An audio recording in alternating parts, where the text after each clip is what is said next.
Olivia came downstairs before he did. She sat at the dining table and waited. Madame O appeared with tea, looked at her once with those kind, unreadable eyes, and left without a word. Olivia appreciated that. She wasn't ready for words yet.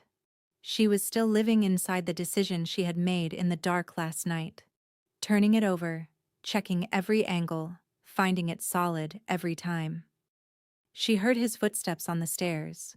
He came in the way he always did. Jacket on, composed, already carrying the day. He stopped when he saw her sitting there waiting, and something shifted in his expression. Surprise, quickly managed. "You're early," he said. "Sit down," she said. He sat. He looked at her carefully across the table. She looked back at him.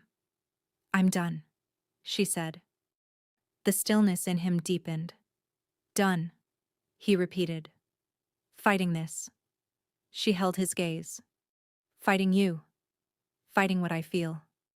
She paused. "I'm done with all of it."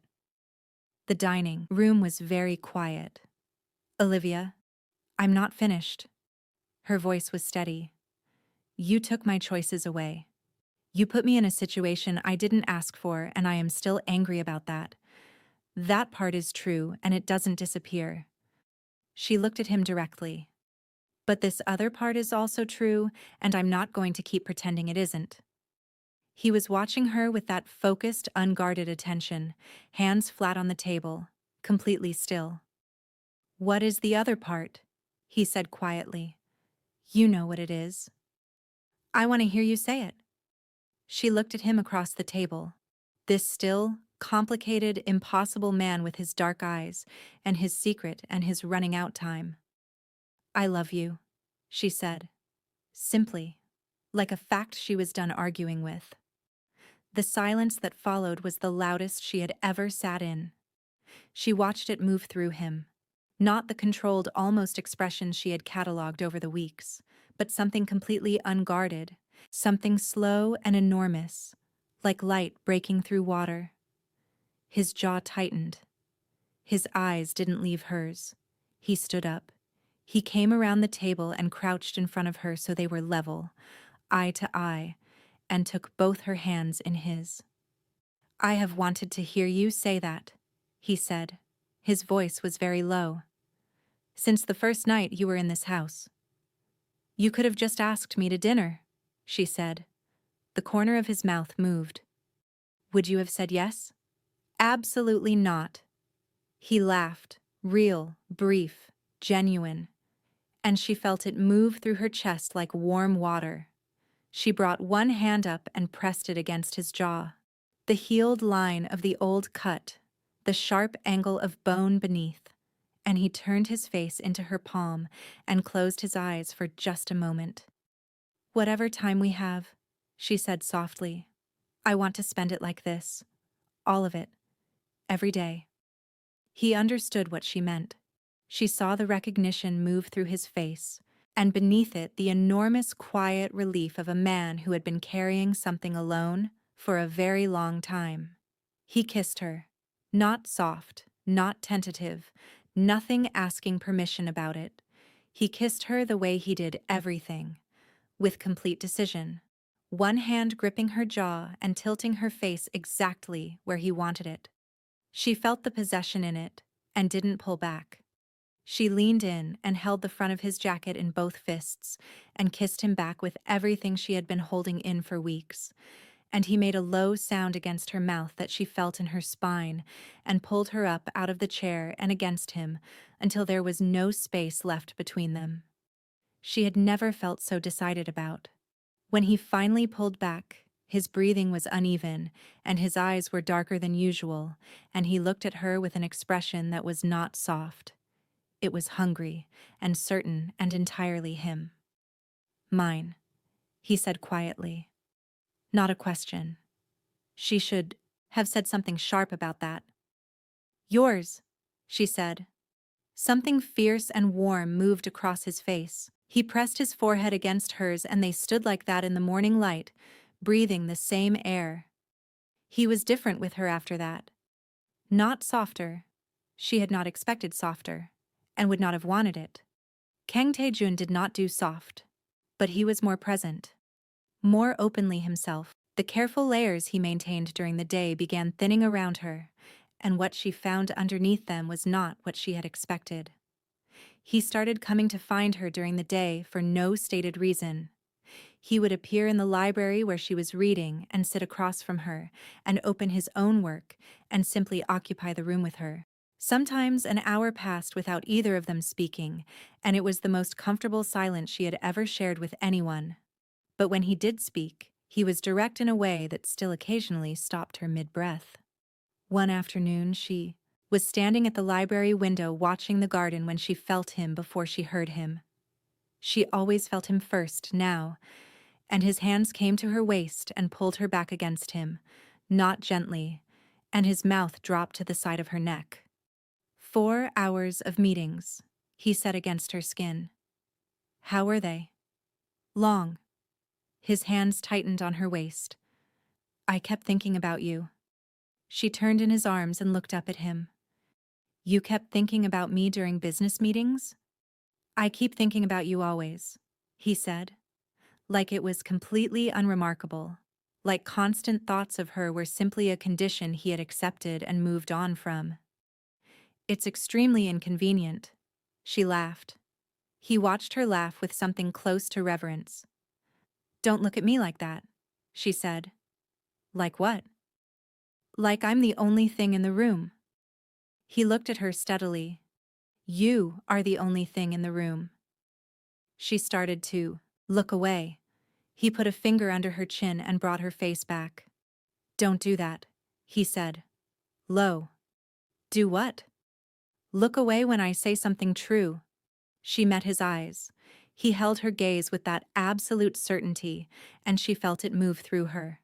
This sensation of being seen completely, no editing, no softening, all of her held in his attention like she had weight and permanence and consequence. He backed her slowly against the bookcase, his hands moving from her waist up her sides, and kissed her. Deep, unhurried, thorough. The kind of kiss that had a destination and knew exactly how to get there. She gripped his lapels and kissed him back, and felt the full heat of him against her, and stopped thinking about anything at all. When he finally pulled back, she was breathless, and the bookcase was the only reason she was standing upright. He looked at her, flushed, gripping his jacket, completely undone. And his expression was the combination she had come to know as entirely his, composed surface, everything on fire underneath. Dinner, he said calmly. 1 hour. He straightened his jacket and walked out of the library. She stood against the bookcase for a full 30 seconds before her legs worked properly. Dinner that night lasted 2 hours, and neither of them wanted it to end. The careful distance that had always threaded through their conversations was completely gone, and what remained was just them, easy and honest and fully present with each other. They talked about everything. He told her about growing up in Seoul, the weight of inheriting a world he hadn't chosen, learning early that men who showed weakness were the first to be consumed by it.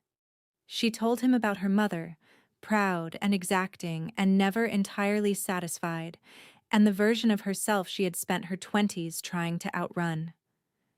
Is she quieter now? He asked. That voice. She thought about it honestly. Yes, she said. Since I came here, actually. Why here? Because you look at me like I'm enough, she said simply. Nobody has ever done that before. The table was quiet.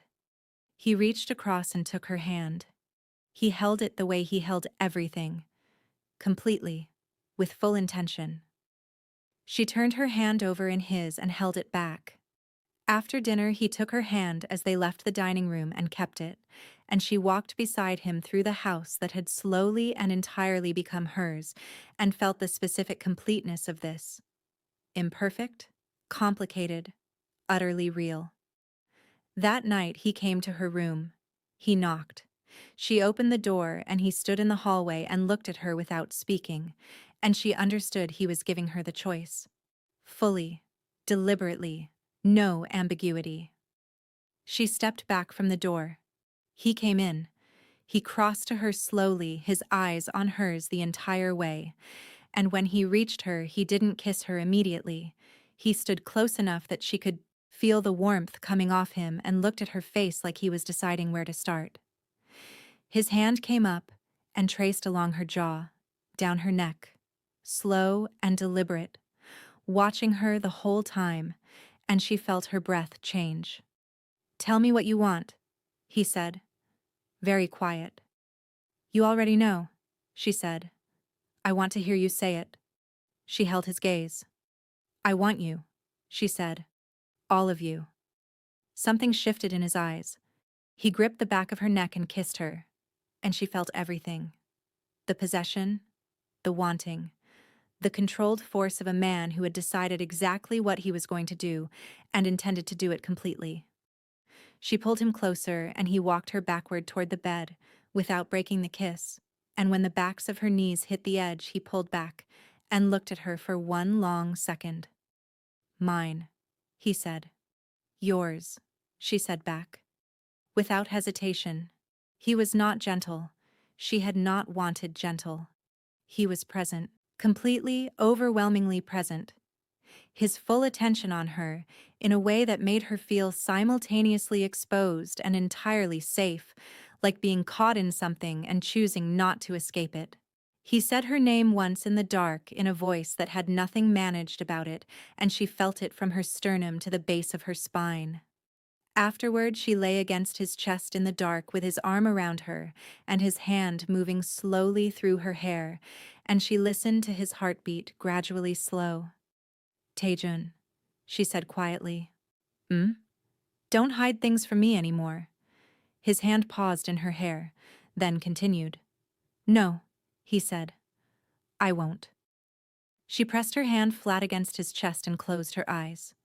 She believed him. He was possessive in ways she was still discovering and had entirely stopped resisting. When his men were in the house, he was always between her and the room. Not dramatically, just there, at her left shoulder, one hand at the small of her back, a placement that communicated something to every man present without a single word being spent on it. One evening, an associate who visited regularly, a man who had always let his gaze sit on her a beat too long, said something low in Korean as she crossed the room. She caught part of it. She kept walking. She heard Tae Jun's voice behind her. Very quiet. She didn't hear the words. She heard the tone.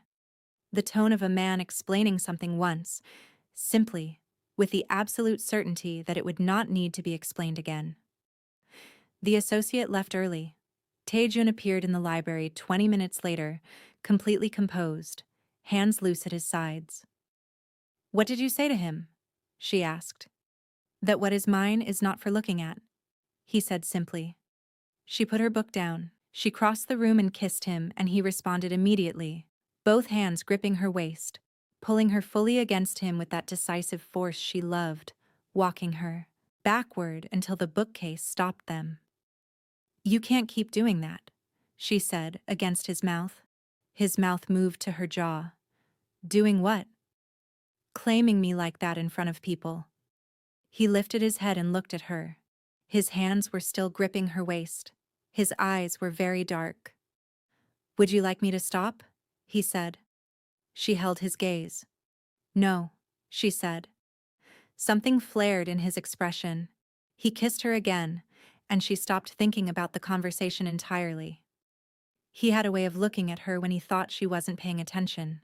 In the garden, at dinner, in the library when she was absorbed in a book. She would look up and find him watching her with an expression his face rarely allowed, something wondering in it, something almost disbelieving, like a man who keeps expecting the thing he loves to disappear and keeps being surprised when it doesn't. One afternoon she caught him and held his gaze instead of looking away. He didn't look away either. "What?" she said. "Nothing," he said. "You're doing the looking thing." "I look at you," he said simply. "I'm going to keep looking at you." She held her book up in front of her face. He made a sound that was almost a laugh. She smiled behind the pages where he couldn't see. She put the book down 2 minutes later and found him still watching her. She threw a cushion at him. He caught it without looking, which was irritating, and set it aside and went back to his work like nothing had happened. She loved him so much, it was almost funny. One night she was already in bed reading when he came in late from a meeting. Jacket gone, tie gone, shirt slightly open at the collar. He stood in the doorway and looked at her, and she looked back at him, and the air in the room changed immediately. He crossed to her and took the book from her hands and set it aside, and kissed her before she could say a word, his hand sliding into her hair, and she felt the full weight of his wanting and pulled him down to her. "You're late," she said against his mouth. "I know," he said. He didn't sound sorry about it. "Long meeting?" "Very." His mouth moved to her throat. "Stop talking." "Make me," she said. He pulled back and looked at her, the challenge in her eyes, the smile she was suppressing, and something in his expression went very still and very focused, and then he did exactly what she'd asked. She didn't say another word for a long time. Later she lay tucked against his side in the dark, one hand on his chest, feeling his heartbeat under her palm. Working steadily, working hard. She pressed her hand a little flatter against his chest. "I can hear you thinking," he said. "I'm not thinking," she said. "I'm listening." "To what?" "Your heart," she said simply. He was quiet. His hand came up and covered hers against his chest, pressing her palm more firmly into him. They lay in the dark, and she listened to his heart and thought about the folder, about the math, about 11 to 14 months, and she made herself stay here, in this room, in this warmth, in this moment, and not let the future steal a single second of the present. She found the files 3 weeks later. It was late evening. Tae Jun was in a long meeting down the hall.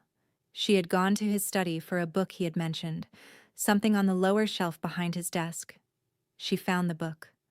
When she straightened, she knocked a thin folder off the desk edge. It landed open on the floor. She picked it up. She told herself she wasn't going to look at it while she was already looking at it. Photographs, documents, printed communications. Her Korean was good enough now. Good enough to read slowly, to understand the architecture of what she was holding.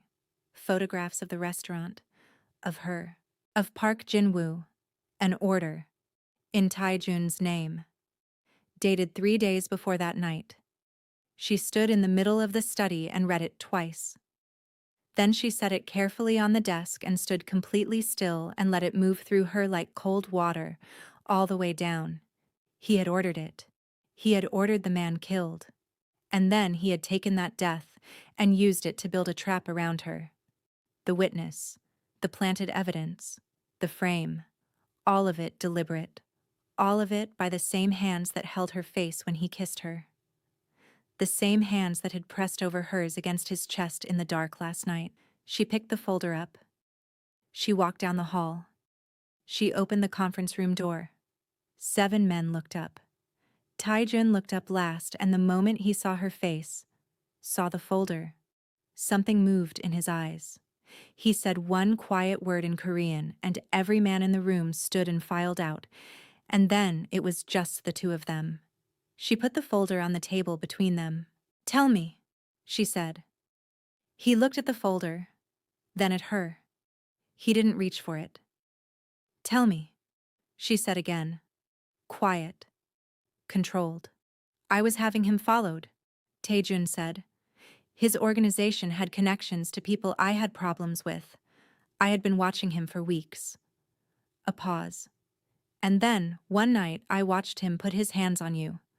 She said nothing. "In the back corridor," he said. "He cornered you. You kept your composure. You walked away." His jaw tightened. "He laughed after you left." The room was completely still. "So you had him killed," she said. Yes. And then you framed me for it. Yes. She pulled out the chair across from him and sat down. She placed both hands flat on the table. Why the frame? She said. Explain that part. He held her gaze. He was not going to look away. She knew that about him. I saw you that first night, he said.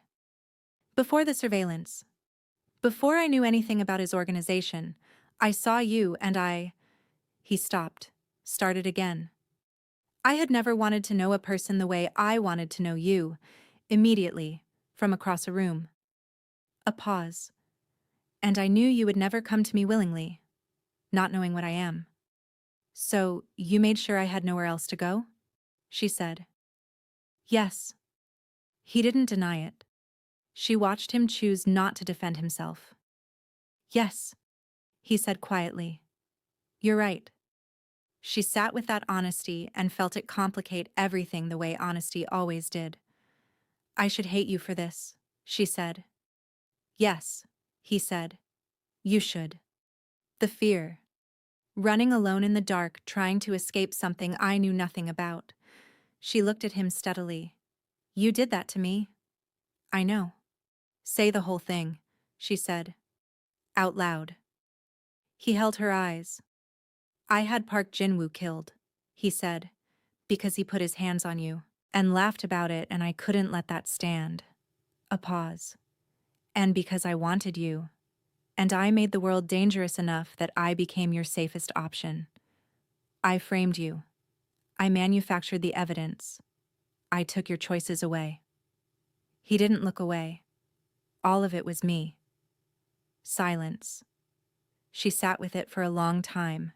She felt two things simultaneously with equal force. The anger, real, legitimate. The full weight of what it meant to have her life dismantled by someone else's decision. She felt it completely. She didn't push it away. And she felt the other thing. The thing that had been building for months in greenhouses and shooting ranges and midnight kitchens and dark rooms. She felt that just as fully. He had freed her from a man who had made every single shift feel like a threat. He had watched her be diminished, and he had ended it. Wrongly, unforgivably, but from a place she couldn't locate pure coldness in. And in the wreckage of what he had done, he had also, somehow, given her the first place she had ever felt completely and entirely herself. Love was not supposed to be this complicated. She pushed back from the table and stood up. He stood immediately. Olivia. Give me a minute, she said. She walked to the window. She looked at the dark garden, the greenhouse lit softly from within, the orchids white behind the glass. She breathed. She thought about it all. About Hyunwoo's pale face. About running in the dark. She thought about his hand covering hers in the dark last night, pressing her palm against his chest, against his working, running out heart. She turned around. He was standing exactly where she had left him. No move toward her, giving her everything she had asked for. His face completely open, no composure over the top of it, just him, waiting for whatever she decided. I'm angry, she said. I'm going to be angry about this for a long time. I know. You don't get to make decisions about my life. Not anymore. Not ever again. Understood, he said. No hesitation. And you don't deserve what I feel for you, she said. I want you to know that I know that. Something moved through his face.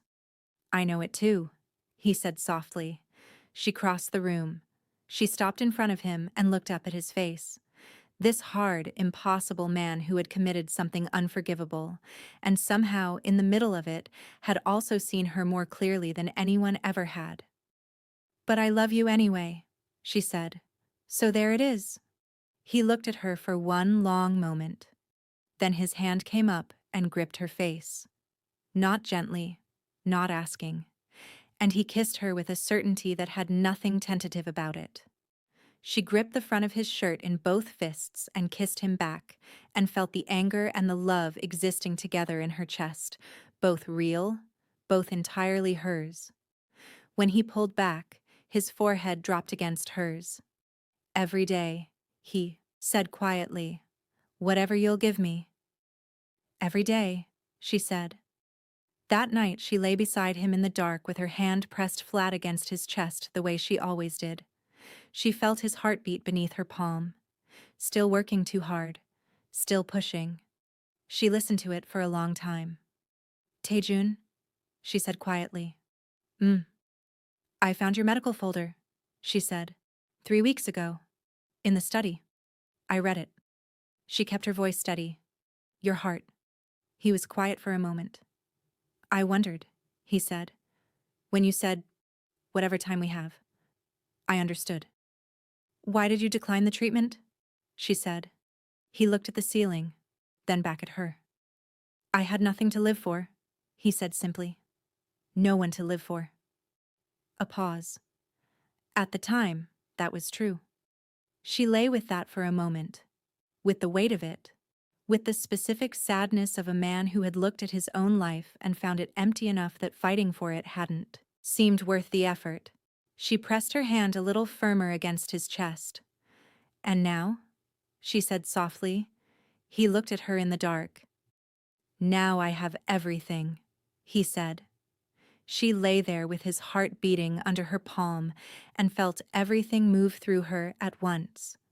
The grief and the love and the tenderness and the specific ache of understanding someone completely, of seeing all of them, the broken and the beautiful parts together, and choosing them anyway. And that was enough.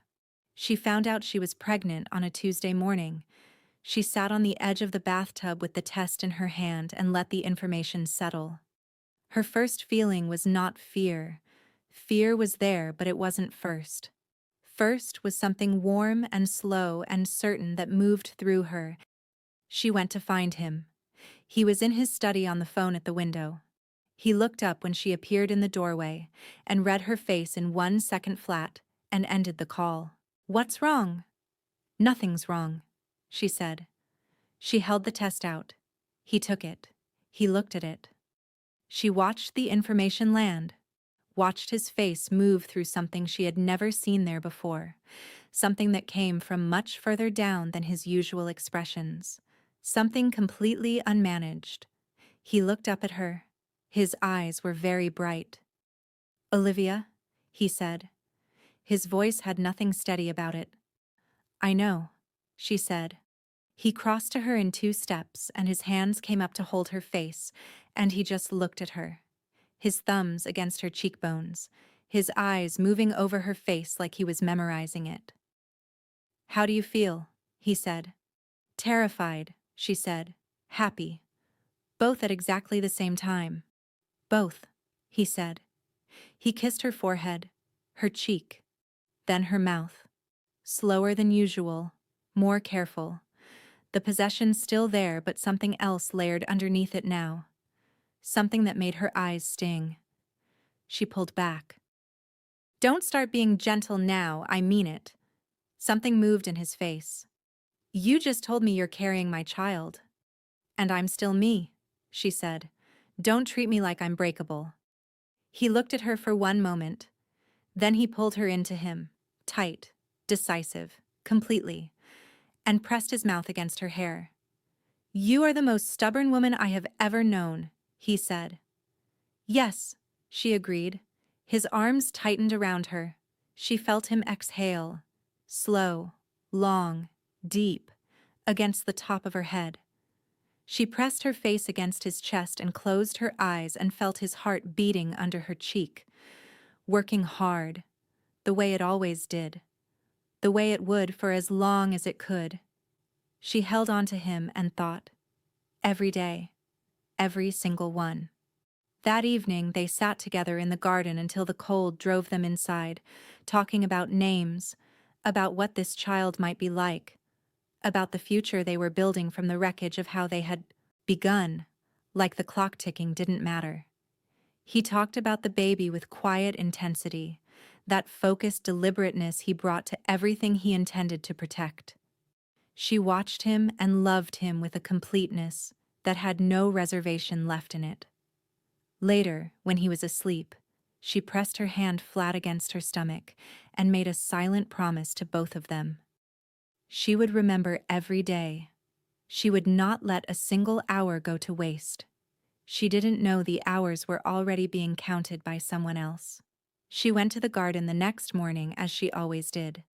The orchids were in full bloom behind the greenhouse glass, white and pale purple, perfectly still in the spring light.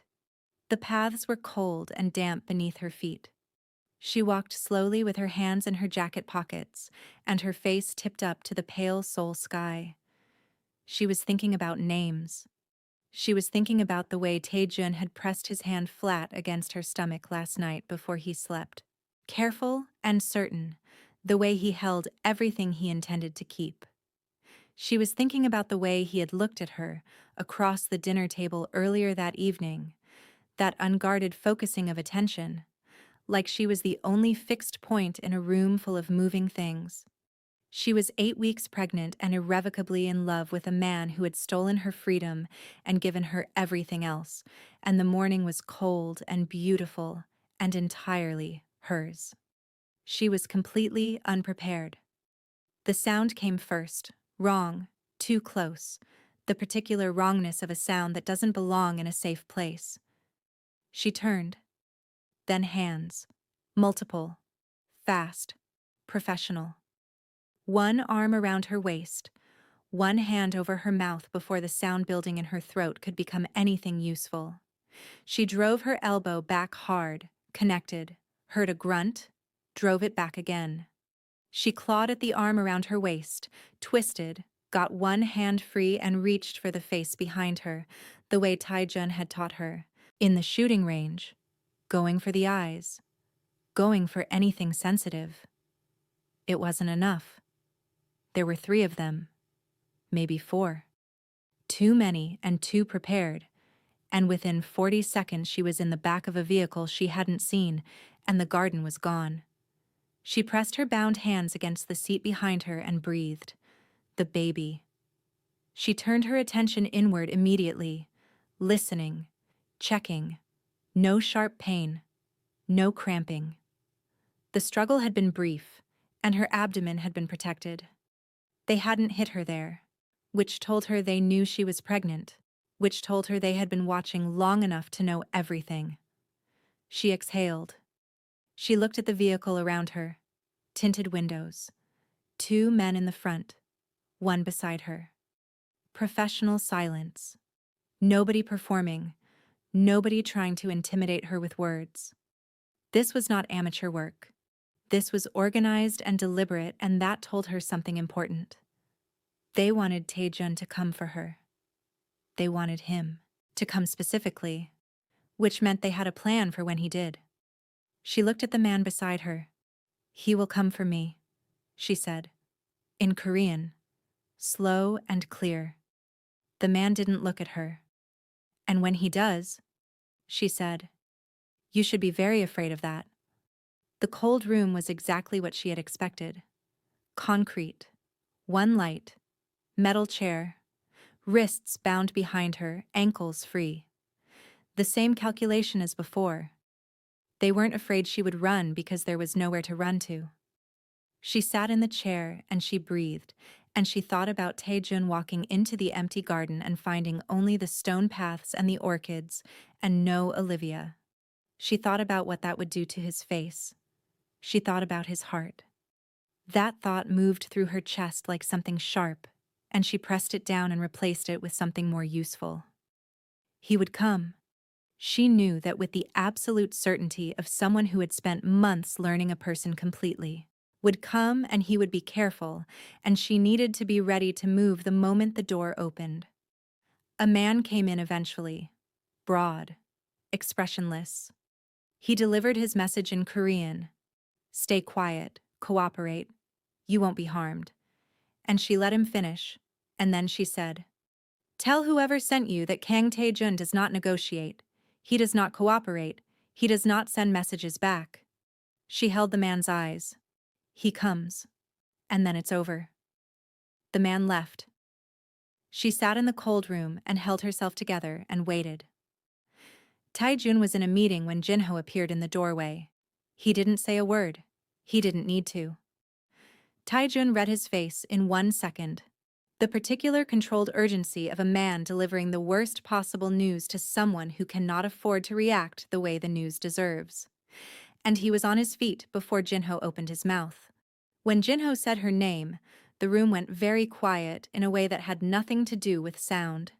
Tae Jun felt his heart, that overworked, compromised, running out heart, do something in his chest that he had no clinical category for. Not the familiar pressure of its usual protests. Something that went past physical entirely. Something that lived in the part of him that had her name on it, that had her face on it, that had the sound of her laugh and the specific warmth of her hand pressed against his chest in the dark. They had found that part. They had reached in and taken what was there. He was moving before the feeling finished arriving. His men assembled in 4 minutes, 14 of them, the best he had. He stood at the head of the table and looked at Jinho's location intel, and felt his body do what it always did in these moments. Set everything aside, file everything away, reduce the entire situation to a single line from where he was to where she was. He felt his heart in his chest, pushing too hard already, and he filed that away too. Not now. Not yet. All of them, he said quietly. Every single person in that building. Nobody asked him to clarify. He moved through the building with his men around him and felt nothing except direction. The building was 4 floors and she was on the second, and he moved through it with the controlled efficiency of a man who had been doing this for 20 years and had never had a reason this absolute. The first floor took 6 minutes. The stairwell took 30 seconds. The second floor corridor was longer than expected, and he moved through it with Jinho at his left shoulder and felt his heart in his chest the whole time. Too loud, working too hard, pushing against the walls of what it could sustain. And he filed it away one more time. After. Deal with it after. The door at the far end of the corridor was different from the others. He recognized the difference immediately. He took the lock off and pushed it open. The room was cold and bare, and she was in the chair in the center of it, with her wrists bound behind her and her chin up, and her eyes on the door. She looked at him. He looked at her. The unguarded second. The one she knew how to read. The one that showed everything. He felt it move through his face, and he didn't try to stop it. Relief so total it moved through him like a physical force, like something that had been held under enormous pressure for the last 40 minutes, suddenly given room to be what it was. He crossed the room and crouched in front of her, and his hands went to the restraints immediately. "I'm okay," she said. "Tae Jun, look at me. I'm okay." He looked up. He ran his eyes over her face, her neck, her arms, looking for what they had done. "The baby is fine," she said. "We're both fine. I checked." He closed his eyes for 1 second. His hands stilled on the restraints and he felt them trembling. Barely, almost imperceptibly, the body asserting what the mind had been overriding for the last 40 minutes. "I've got you," she said softly. "Tae Jun, I've got you." He opened his eyes and finished freeing her wrists, and then his arms were around her, and she was against his chest, and he pressed his face into her hair and breathed her in. The specific, irreplaceable reality of her, alive and warm and here, and felt her arms come around him and hold on with everything she had. She held him tighter. "I told them you would come," she said. "You were right," he said. "I told them they should be afraid." He pulled back and looked at her face and felt something move through his expression that he didn't manage, fierce and warm and proud all at once. "You were right about that too," he said. They made it through the building and out into the cold night air. The courtyard was controlled, his men moving through the space with the quiet efficiency of aftermath. She breathed the cold air in deeply, and she was already feeling his pulse against her fingers the way she always did now, that habit she had developed without deciding to. She felt it change. Not dramatically. Not the sudden wrongness of a crisis. Something incremental. A stumble in the rhythm, the particular flutter of a heart that had been pushed past what it could sustain. She stopped walking. Tae Jun. I'm fine, he said. You're not. She turned to face him and looked at his face in the cold courtyard light, the pallor beneath his composure, the tightness around his eyes. Don't manage this, not with me. Something in him settled. That recognition of her. That specific yielding that only happened with her. I just need a minute, he said quietly. Jinho, she said, without looking away from Tae Jun's face. Get the car. Now. Jinho was already moving. Tae Jun's legs didn't go this time. She didn't let them. She had her arm around him and his around her. And she kept them both upright through pure stubbornness. One hand pressed flat against his chest, feeling his heart stumbling and lurching and pushing, still fighting, and she pressed her hand harder against him and thought, not tonight. Not here. Not like this. Keep walking, she said, low and fierce and directly into his ear. Walk with me. Right now. He walked. The car reached them before they reached the car.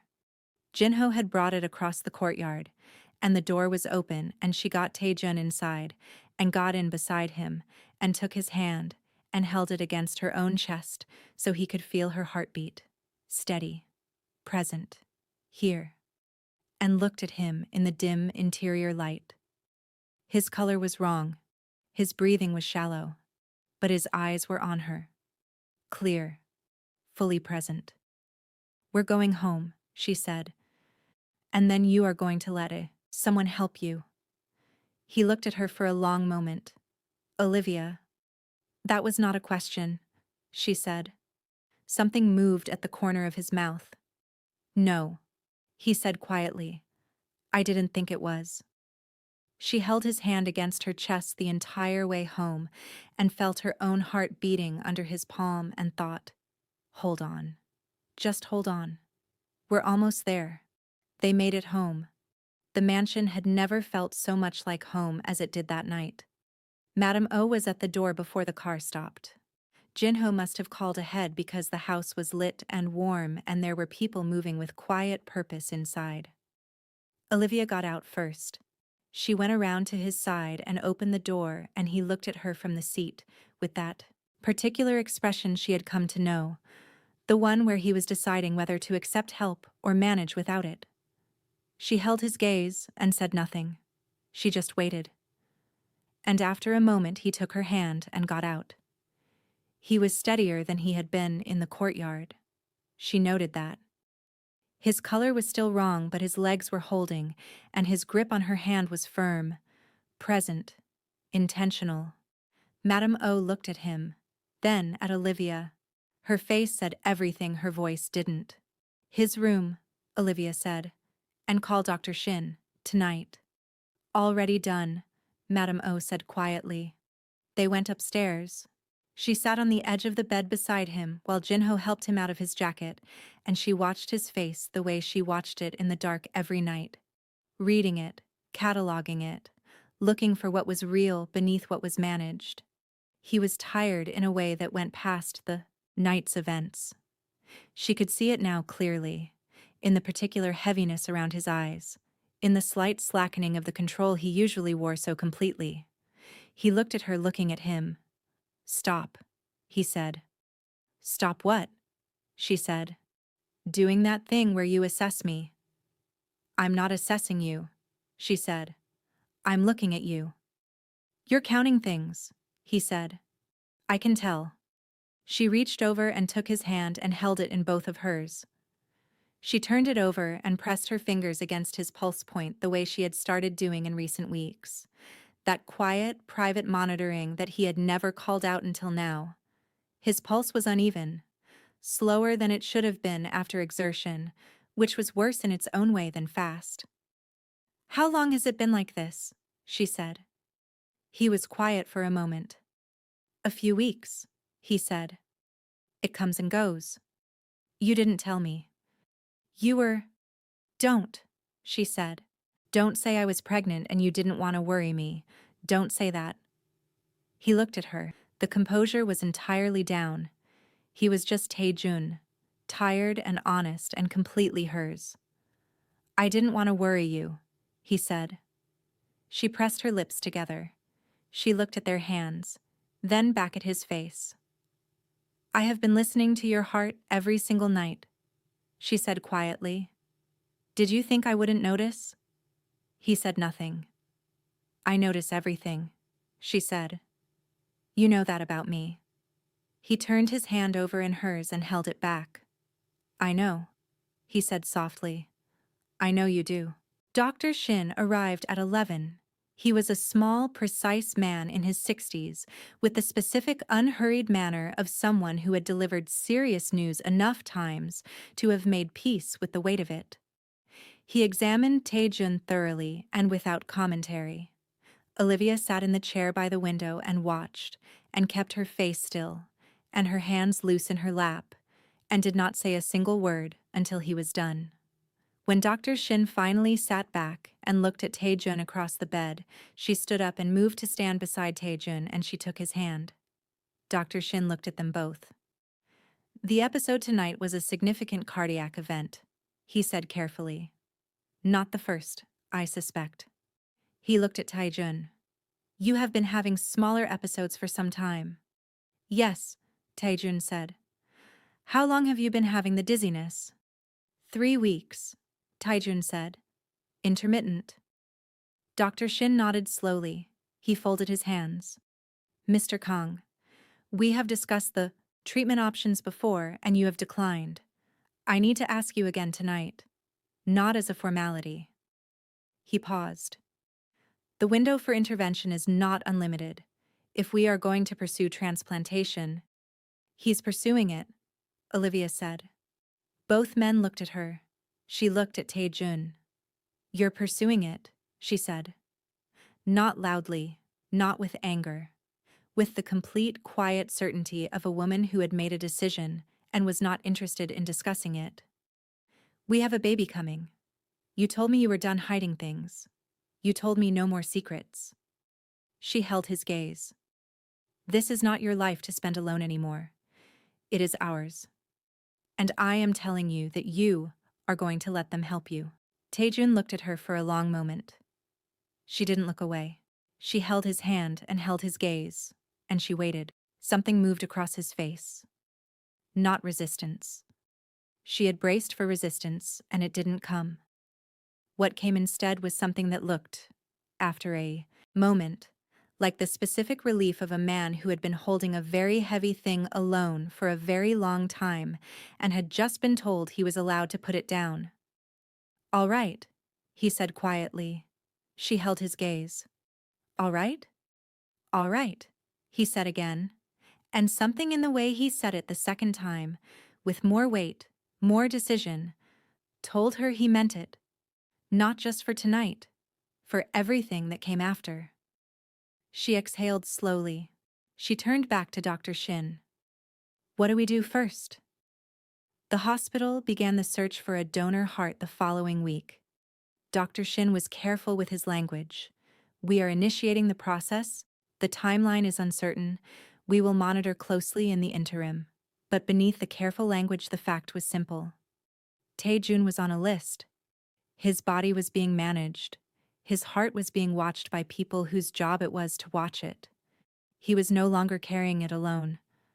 Olivia went with him to every appointment. She sat beside him in the consultation rooms and listened to everything and asked the questions she needed answered and held his hand in the waiting rooms without making it a production. Just held it, naturally, the way she had started doing everything with him. He let her. That was the thing that moved her most. Not the appointments, not the treatment plan, not the careful medical language. The fact that he let her. That Kang Tae Jun, who had spent his entire adult life being the person who held everything together for everyone else, who had built an empire on the bedrock of never showing weakness, who had declined treatment rather than surrender to the indignity of needing help. Let her hold his hand in a waiting room without pulling away. She didn't make a thing of it. She just held on. He moved her into his room on a Tuesday, not dramatically. There was no announcement, no formal moment. She came upstairs after dinner to find that her things had been moved. Her books were on the shelf beside his. Her clothes were in the wardrobe next to his suits. Her small collection of Chicago photographs, the ones she had brought from home and never quite found a permanent place for, were on the dresser beside the lamp. She stood in the doorway and looked at the room that had always been his and was now theirs, and felt something settle in her chest that had no name adequate enough for it. Tae Jun appeared behind her. "You moved my things," she said. "You're my wife," he said simply. "This is your room." She turned and looked at him. "You could have asked," she said. "I could have," he agreed. He held her gaze. "Do you want me to move them back?" She looked at him for a moment. At the absolute composure of him, the certainty, that unblinking possession that she had stopped fighting and started finding comfort in, a long time ago. "No," she said. Something moved in his eyes. He reached out and pulled her against him, not gently, just the way he always did, completely and without apology, and pressed his mouth against her hair. "Good," he said quietly. She pressed her face against his chest and listened to his heart. Uneven still. Working hard still, but present. Still here. Still holding. Keep going, she thought. Just keep going. The weeks that followed were the fullest of her life. She had thought that knowing about his heart, really knowing, openly, with no pretending on either side, would make the days feel shadowed, would make every good moment feel borrowed. She had braced for that. She had prepared herself for the specific grief of happiness that knows its own expiration date. It wasn't like that. It was the opposite of that, because they were both awake now, fully, completely awake to every day in a way that people who believe they have unlimited time never quite managed to be. They didn't waste mornings. They didn't let dinners pass in distraction. They didn't save things for later. They were present with each other in a way that was almost unbearably real. She would find him in the kitchen making tea in the early morning, and he would look up when she came in, and his face would do that thing, that unguarded focusing of attention, as if she was the most interesting thing that had ever walked into a room. And she would feel it move through her like warmth, and she would think, "This is what we built from the wreckage. This." He was different with her now, too. Still possessive. That hadn't changed, and she hadn't wanted it to. But there was something new underneath all of it. A tenderness he no longer managed or controlled or put away. It expressed itself in small things. The way he adjusted her jacket collar when they were going out. Carefully, without being asked. The way he woke before her every morning and lay still so she could sleep longer because she needed the rest, and he had decided she was getting it. The way he had started reading aloud to her at night. Not romance, not anything soft. Whatever he was reading himself. Technical or philosophical or occasionally something that made no sense to her at all. Just his voice in the dark. Steady and present. Giving her something to fall asleep to. She told him once that she liked it. He didn't acknowledge the compliment. He just kept reading. The next night he did it again. She loved him in a way that had long since passed the point of being something she chose and had become simply something she was. Like being from Chicago. Like being herself. Irrevocable. She pressed her hand against her stomach, round now, unmistakably present, and thought about the person growing inside her who had his eyes, she was certain, And her stubbornness. She was equally certain. And who was going to come into a world where their father had decided to fight? Good, she thought. Fight. The call came on a Wednesday night. Olivia was in the library when she heard the change in the house. That particular shift in atmosphere she had learned to recognize over months of living inside Tae Jun's world. She put her book down. Tae Jun appeared in the library doorway 2 minutes later. Already in his jacket. Already somewhere else in his eyes. That operational focus she knew. The one that meant the part of him that ran things had taken over from the part of him that sat in this library with her and read aloud in the dark. She looked at him. One of the warehouses, he said, south of the river. They've hit it. Who? A faction we've been watching. He came into the room and crouched in front of her chair the way he sometimes did, getting level with her, making sure she was fully in his attention before he said something important. His hands rested on the arms of the chair on either side of her. I need to go. She looked at his face. At the composure and the focus, and underneath both of those things, the awareness. She could see it in him, had been able to see it for weeks now, of his own body. The slight deliberateness with which he had been moving lately. The way he sometimes paused at the top of the stairs for just a second before continuing down. Small things. Things nobody else would notice. She noticed everything. How long? She said. A few hours. Take Jinho, she said. And don't. She stopped. She pressed her lips together. She had promised herself she would not become someone who asked him to be smaller than he was. Who asked him to stay behind walls when his world required him to move. That was not the life they had chosen, and she would not diminish it with fear now. She started again. Come back, she said simply. He looked at her for a moment. Something moved in his face, warm and fierce and grateful all at once. He leaned forward and kissed her forehead, then her cheek, then her mouth, slow and certain, one hand coming up to hold her face the way he always did. Always, he said against her mouth. Then he straightened and was gone. She sat in the library and pressed her hand flat against her stomach and listened to the house change around his absence and told herself he was going to be fine. He had promised. And Kang Tae Jun kept his promises. He came back at 2 a.m. She was asleep, or half asleep. That particular shallow hovering that had replaced deep sleep in recent weeks. Her body too round and too aware of itself to fully let go. She heard the front door. She heard his footsteps on the stairs. She heard the bedroom door open and the careful quiet of a man trying not to wake her. She turned over.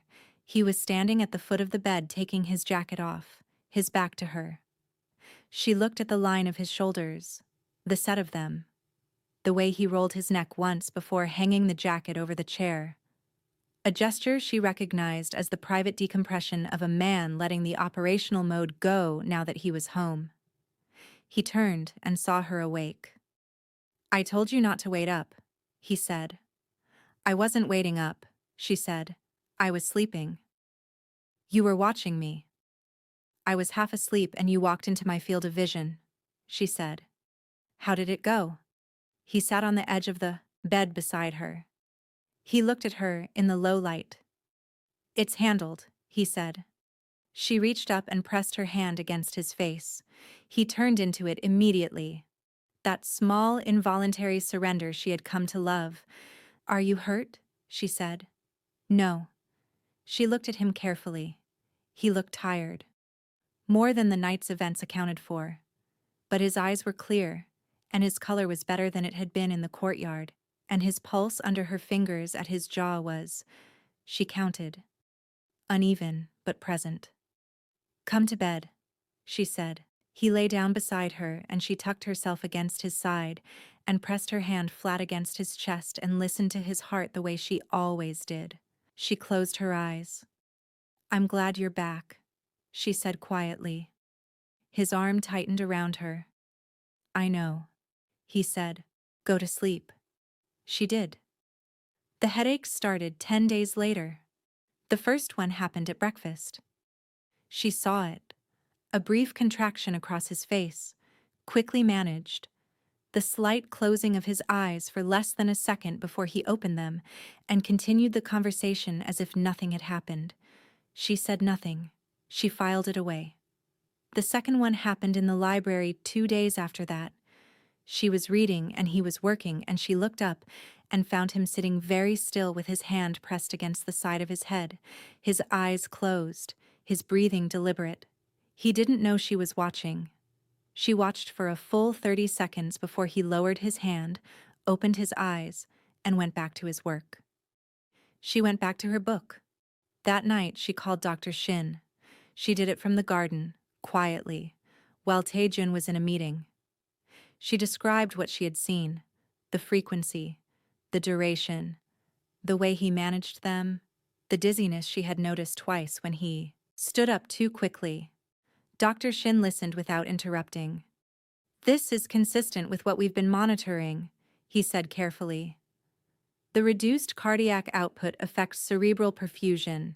Headaches and dizziness are expected symptoms as the condition progresses. A pause. How is he otherwise? Functioning, she said. You know how he is. Yes, Dr. Shin said. I do. Another pause. Mrs. Kang, the search for a donor is ongoing. These symptoms are serious, but they are manageable for now. Keep him rested. Keep him calm. And call me immediately if the headaches worsen, or if there is any loss of consciousness. She stood in the garden with the phone in her hand after the call ended and looked at the orchids through the greenhouse glass, white and pale purple, perfectly still, and breathed. Manageable for now. She held on to those 3 words. She didn't tell him she had called Dr. Shin. She didn't need to. 3 days later, he came to find her in the bedroom where she was folding laundry. A task Madame O would have handled without being asked, but that Olivia had quietly taken back because doing small useful things made her feel less helpless. And he stood in the doorway and watched her for a moment and then said, I spoke to Dr. Shin today.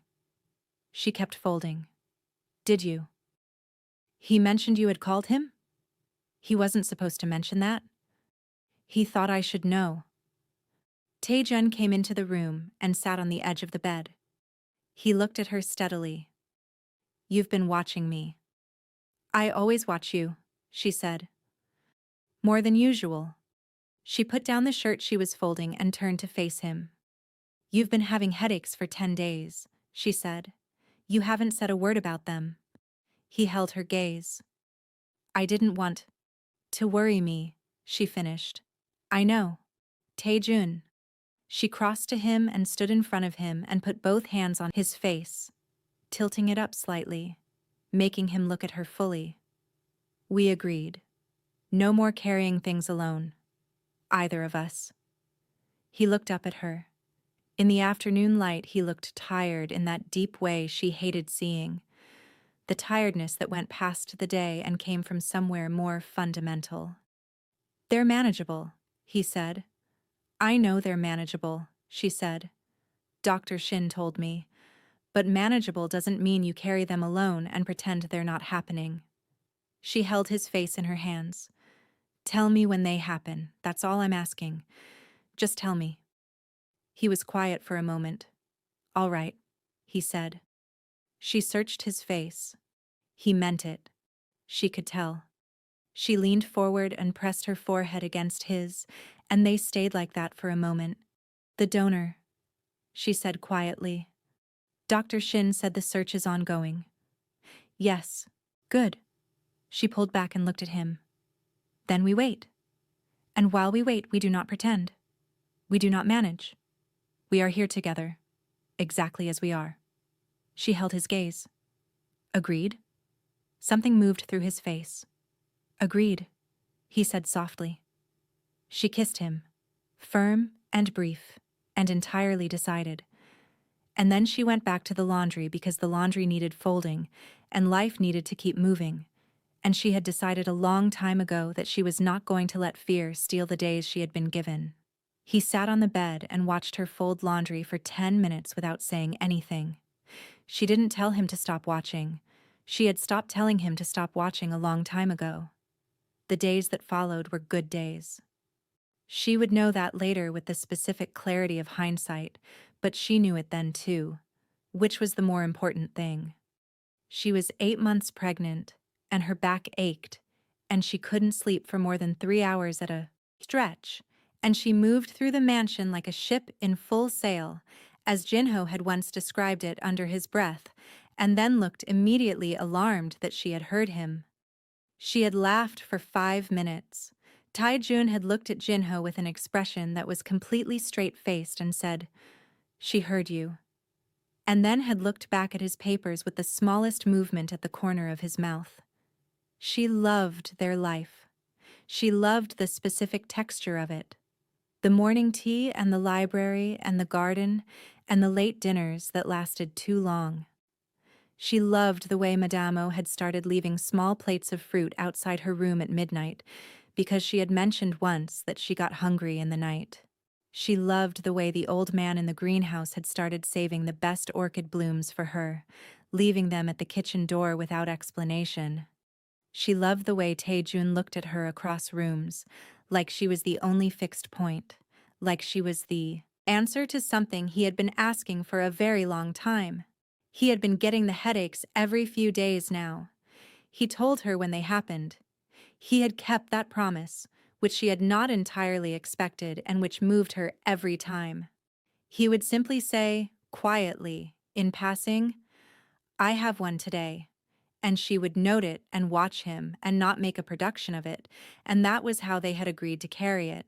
Together. Out in the open. No pretending. The dizziness came twice in the 3rd week. Once at the top of the stairs. She was behind him and she saw his hand go to the wall and stay there for 3 seconds before he continued. And once at dinner. A brief moment where he set his chopsticks down and pressed 2 fingers to his temple and breathed. Both times she looked at him. Both times he looked back. Neither of them said anything in the moment. They had moved past needing to. That evening after dinner, she sat across from him at the cleared table with her hands wrapped around her tea and looked at him in the warm dining room light and felt the love she had for him so completely that it had nowhere to go. It simply filled her entirely and stayed there, enormous and quiet and absolute. He looked back at her with those dark, focused eyes. "What?" he said. "Nothing," she said. "You're doing the looking thing." "I look at you," she said, echoing him.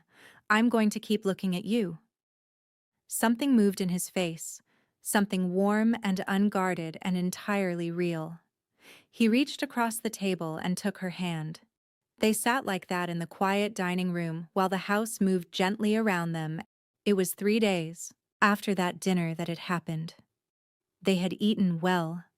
Madame O had made something that smelled extraordinary, and Tae Jun had eaten more than usual, which she had noted with quiet satisfaction, because his appetite had been inconsistent, and she had been watching it the way she watched everything.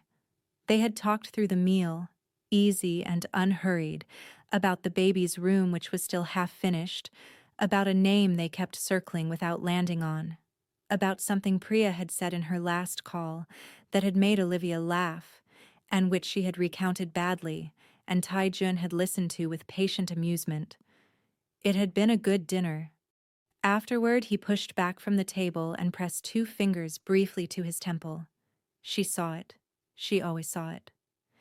And then he stood up and looked at her. "I need to rest," he said. His voice was even. Normal. "I'm going to lie down." She looked at him, at his face, at the tiredness in it, deep, bone level, the tiredness of a body that had been working too hard for too long and was asking for something. "Okay," she said. "Priya called earlier," she continued. "I'll call her back quickly and come to bed." She stood, reached up and pressed her hand against his jaw the way she always did, and he turned his face into her palm the way he always did, and she held it there for a moment. Okay, baby. He looked at her for a moment as if committing her face to memory, his hands on her waist. Don't be late. I love you. I love you more, my love. He pressed his lips against hers. Then he turned and walked toward the stairs, steady, composed, entirely himself. She watched him go. Then she picked up her phone and called Priya. The call with Priya was good. It was the kind of conversation that reminded her who she had been before Seoul, before the restaurant, before the alley and the black car and Kang Tae Jun, and showed her how far she had traveled from that woman without losing any of the essential parts of her. Priya made her laugh twice. They talked about the baby, and Priya said something that made Olivia press her hand against her stomach and smile at the ceiling. It was a good call. When it ended, she sat for a moment in the quiet of the sitting room and let the warmth of it settle. Then she pushed herself up, 8 months pregnant, and the couch was not her friend, and moved toward the stairs. She was still smiling. She took the stairs slowly, one hand on the rail, the other on her stomach. The house was warm and quiet around her. She pushed the bedroom door open and crossed to the vanity, and sat down and reached for her makeup remover.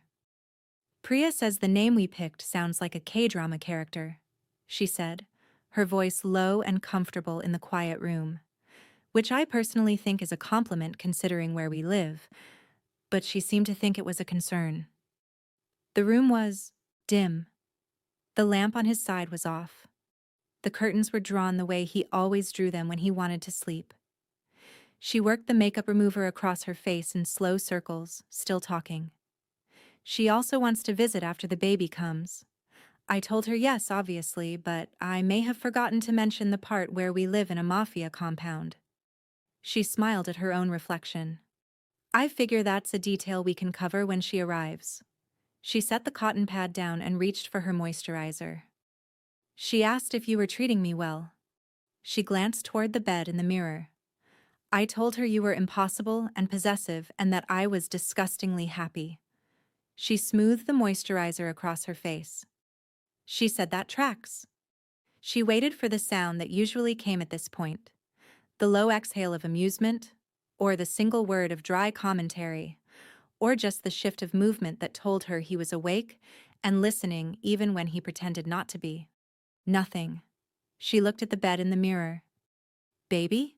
She said. The shape of him under the covers was still, completely still in the particular way of deep sleep. She had seen it 100 times, knew the rhythm of it, the slight rise and fall. Except there was no rise and fall. She put the moisturizer down. Babe?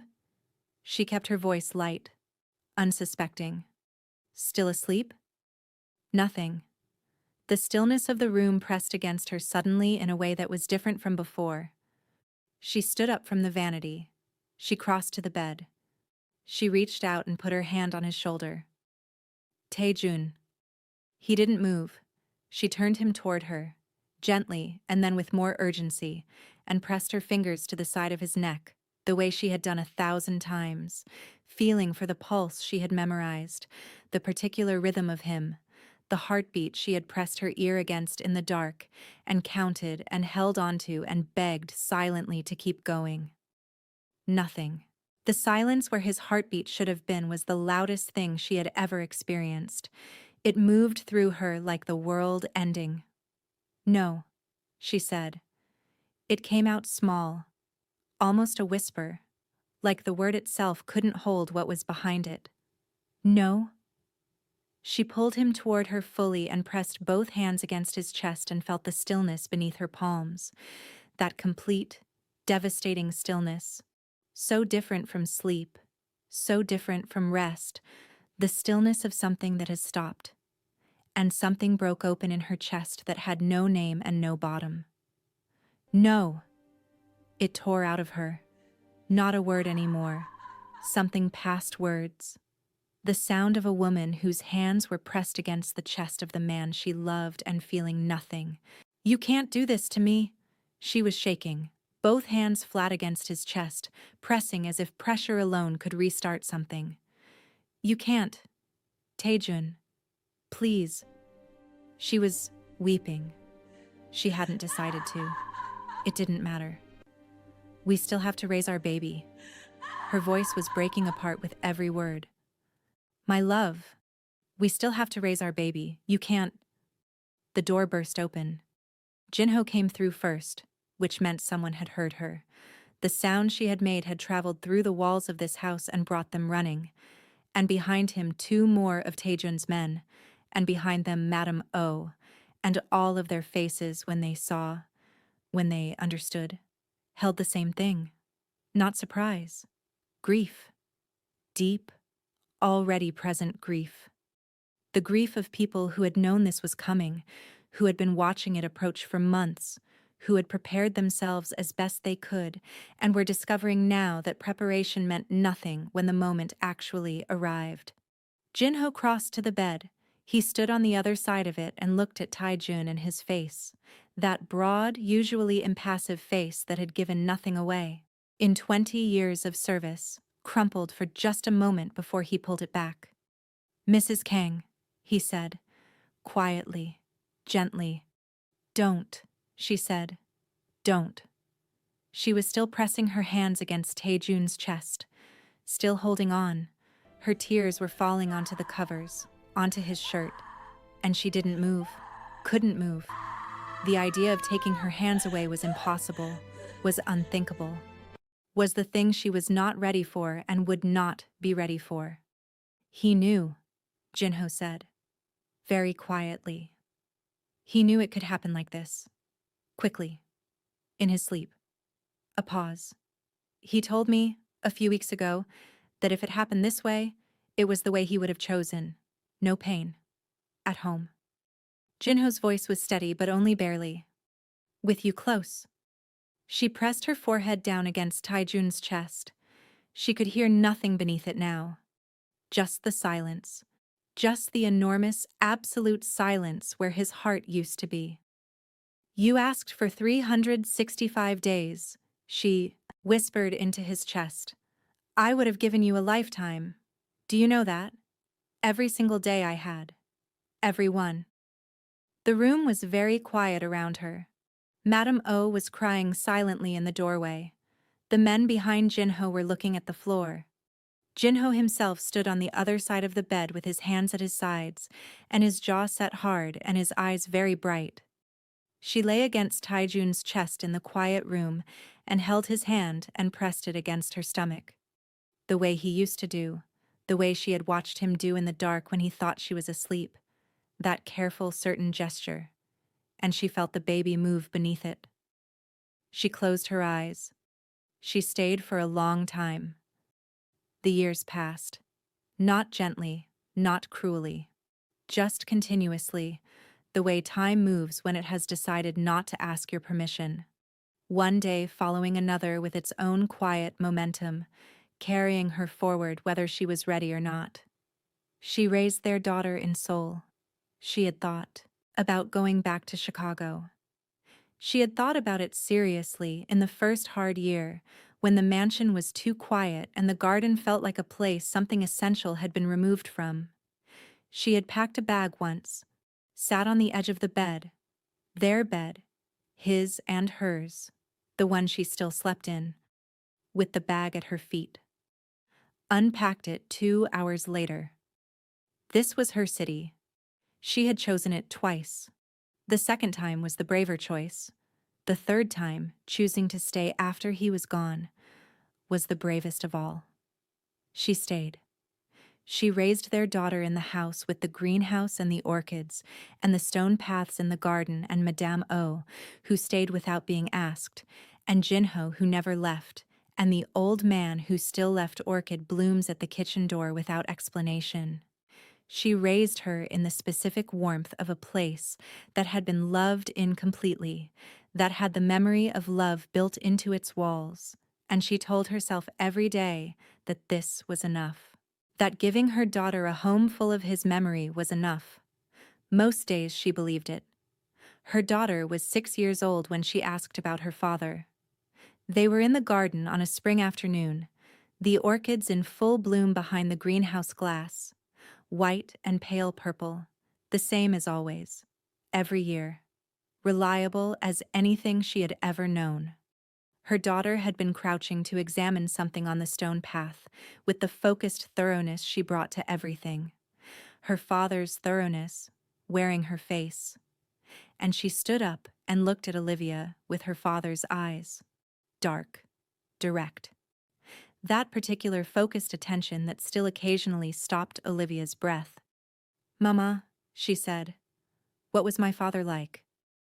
Olivia sat down on the stone bench and gathered her daughter onto her lap and held her and took a slow breath. "Your father," she said carefully, "was a very complicated man. Was he good?" Olivia looked at the greenhouse. "He was dangerous," she said honestly. "His world was dangerous. There were things he did that were wrong." She paused. "But he loved us. More than anything else in his life. More than his own life." She pressed her lips against her daughter's hair. "And he was brave and beautiful and kind. He was careful with the things he loved. And he had a laugh that surprised you every time you heard it because it was so real and so unexpected." She felt her throat tighten the way it still did, sometimes, without warning. "He was someone worth knowing." Her daughter processed this with the serious thoroughness she brought to everything important. "Do you miss him?" she asked. "Every day," Olivia said, simply, without hesitation. "He was the love of my life." Her daughter leaned back against her and looked at the orchids and said nothing else, and Olivia held her in the spring light and felt the specific fullness of this moment. The grief in it and the love in it, and the way the two things had learned, over years, to exist side by side without one swallowing the other. Later, alone, she went to his grave. She had been coming here for years now, on the hard days and the good days and the days that were simply days. It had stopped feeling like visiting a long time ago. It felt like continuing something, a conversation that had never really ended because she had never let it end. She stood in front of the stone and put her hand on it, and felt the cold solidity of it and everything that lived in the space between those two things. "She has your eyes," she said. "She's stubborn too. I have absolutely no idea where she gets that." The garden was quiet around her. Seoul hummed in the distance, vast and indifferent and entirely hers. "She asked about you today," she said. "I told her the true parts, the parts that mattered." She paused. "I told her you were someone worth knowing." Her hand pressed a little firmer against the stone. "I meant it then. I mean it now. I will mean it every time I say it for the rest of my life." She was quiet for a moment. "I still hear it sometimes," she said softly. "In the night. I reach across the bed and I still expect to feel—" She stopped, breathed. "I press my hand against my own chest sometimes, the way I used to press it against yours." She felt her eyes sting. "I count my own heartbeat, and I think about how I used to count yours. How I used to lie there and think, 'Hold on, just hold on a little longer.'" Her voice dropped to almost nothing. "You held on so long, my love. You held on so much longer than anyone thought you could." The spring light moved through the trees above her, slow and warm and pale. "You asked for 365 days, she said. "I need you to know. Every single day after that was yours too. Every one. They all belong to you." She pressed her palm flat against the stone. "They still do." She stood there a while longer, her hand on the stone, the city breathing around her. The life she had built from the wreckage of an impossible love continuing to move and grow and insist on itself the way life always did. Loudly, stubbornly, with complete disregard for what it had already cost. She took her hand off the stone. She straightened. She breathed. She turned and walked back toward all of it, toward her daughter in the garden with her father's eyes, toward the orchids, toward the house that still held the memory of him in every room, toward the future that was still happening and still hers, and still, despite everything, worth every complicated, irreplaceable, imperfect day. If you made it here, truly, thank you. If you felt that bedroom scene in your chest, if you held it together until the grave and then didn't, you are not alone. Neither am I. Drop a comment and tell me which moment broke you the most. Hit that like button if this story deserved it. Subscribe, because there are more stories coming, and I promise, none of them will let you go easy. See you in the next one. The end.